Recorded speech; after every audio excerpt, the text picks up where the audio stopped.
오늘 본문에도 지금 악인이 형통하고 있는, 현세에 악인이 형통하고 있는 그런 상황들에 대해서 아주 장황하게 얘기하고 있습니다. 어찌하여 악인이 생존하고 장수하며 세력이 강하냐 그러면서 그들의 후손이 그들과 함께 굳게 서고 자손이 그들의 목전에서 그러하다. 그들의 집이 평안하여 두려움이 없다. 하나님의 매가 그들 위에 임하지 아니했다. 그들의 수소는 새끼를 베고 그들의 암소는 그냥 평안하게 새끼들을 잘 낳는다 이거예요. 그런 모습을 보는 아이들은 양떼같이 그냥 평안하게 행복하게 지금 살아가고 있는 그런 모습들을 보면서 그냥 춤추며 살아가는 게 그게 악인의 장막이고 악인의 모습이지 않더냐. 그들은 소고와 수금으로 노래하며 즐기며 그들의 날을 형통하게 행복하게 지내다가 잠깐 사이에 스월로 내려가는 것이 바로 이 악인의 형통임을 우리는 보고 있다. 그렇게 욥이 얘기를 하고 있습니다. 자, 그렇다면 이 악인의 형통이 현재에도 분명히 있습니다. 의인은 고난을 당하며 괴로움 속에서 어찌할 바를 몰라하며 고통 속에 그냥 허덕이고 있을 때 오히려 악인은 여유작작한 태도를 보이며 풍성하게 즐기고 그리고 기뻐하며 춤추며 행복한 모습으로 살아가는 것, 이런 이율배반적인 그런 모습이 지금 우리가 사는 세상이 틀림없습니다. 이럴 때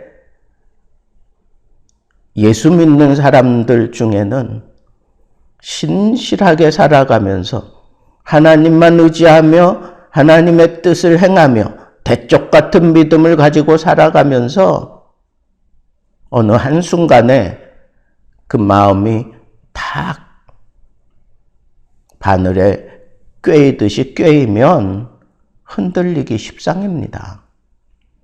우리가 잘 아는 대로 아삽이 거룩한 찬양대를 지휘하는 지휘자였습니다. 그의 신앙은 오로지 하나님만 바라보는 그런 신앙이었습니다. 그런데 어느 순간에 그 마음에 불평이 생겼어요. 어느 순간에 그 마음에 원망이 생겼습니다. 그것은 나는 이렇게 오로지 하나님만을 위해서 살아가고 있는데 나는 이처럼 남루한 옷을 입고 지내면서 참 헉헉대며 이 세상 살아가고 있는데 반면에 저 하나님을 알지 못하는 사람들은 행복하게 즐기며 춤추며 노래하며 여유 있게 그렇게 잔치하며 살아가는 모습을 보면서 하나님 이게 도대체 뭡니까? 라고 그렇게 고민하던 그런 시편이 있잖아요. 그런데 그 시편 가운데 그 문제가 어떻게 해결됩니까? 나는 성전을 오르내리면서 미끄러져 아주 심각한 일을 당할 뻔도 했는데 저들은 저렇게 여유 누리며 행복하게 살아가고 있습니다. 그럼에도 불구하고 이 아삽은 성전을 또 찾아 들어갑니다. 또 찾아 들어갑니다. 또 찾아 들어갑니다. 그러다가 어느 한순간 깨달음이 왔습니다. 내가 성전 계단을 오르며 성전으로 들어갈 때에야 저 악인들의 결국을 보게 되었다 그랬습니다. 악인들의 마지막을 보게 되었다 그랬습니다. 그러면서 그가 최종적으로 결론 내린 게 그 유명한 하나님을 가까이 함이 내게 복이다라고 그렇게 외쳤던 것입니다. 여러분, 우리가 내 주를 가까이 하게 함은 십자가 짐 같은 고생이나 내 평생 소원은 주께로 가까이 가기를 원합니다 라고 하는 그런 찬양을 하며 마음을 다잡고 마음의 위로가, 하늘의 위로가 우리 속에 파고드는 것을 느낄 때가 얼마나 많습니까? 그냥 그 선율만 우리 귀에 들려도 우리의 마음이 평안한 그런 상태로 변하는 것을 경험한 적이 얼마나 많았습니까? 여러분, 이 세상에서 악인들이 얼마든지 형통할 수 있어요. 그 형통한 모습을 보면서 우리들 시험에 빠져서는 안 돼요. 그 악인의 형통을 보면서 그러면 우리 믿는 사람들은 어떻게 해야 하겠습니까? 아사처럼 우리가 멋지게 뛰어넘고 정말 하나님을 가까이 하는 모습으로 살아갈 수 있을까요? 첫째는 악인의 형통함을 보게 될 때에는 놀라지 마세요. 그건 그냥 하나님의 은혜를 그들도 받고 있는 거예요. 그러나 그들이 받는 은혜는 일반 은총입니다.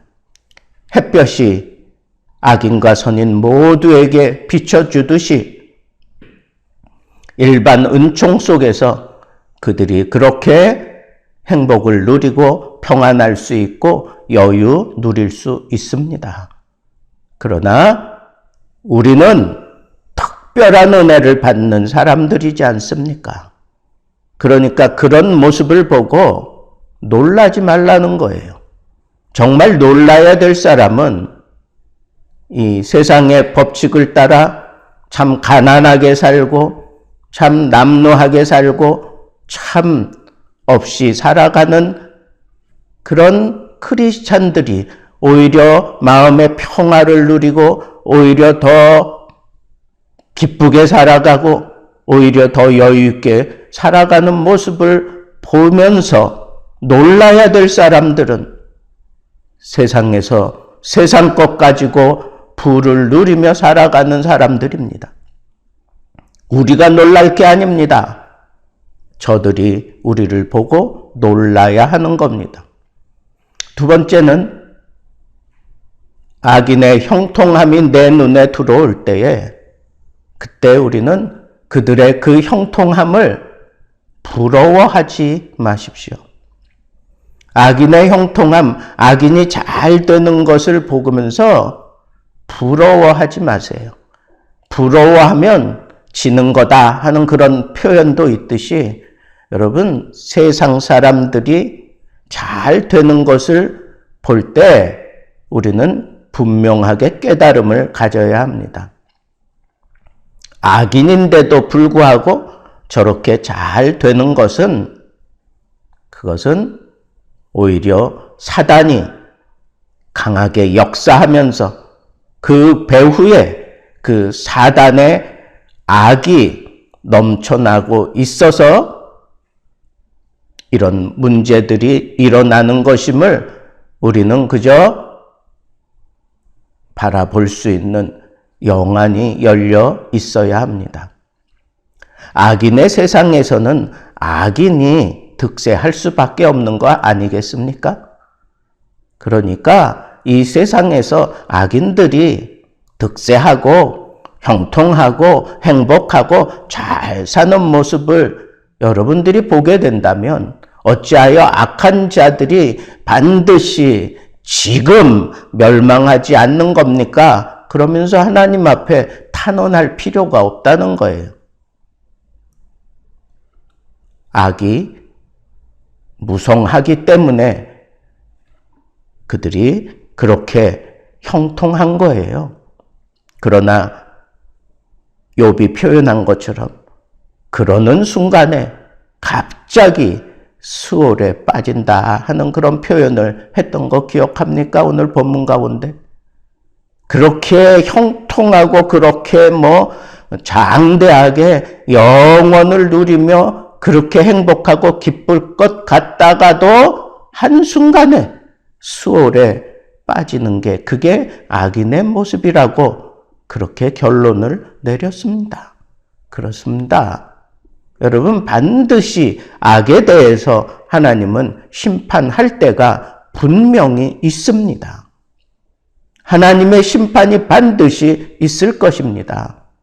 그러니까 현재 내 앞에서 형통함을 누리고 있는 그 악인을 오히려 우리는 불쌍히 여길 수 있는 그런 눈을 가져야 합니다.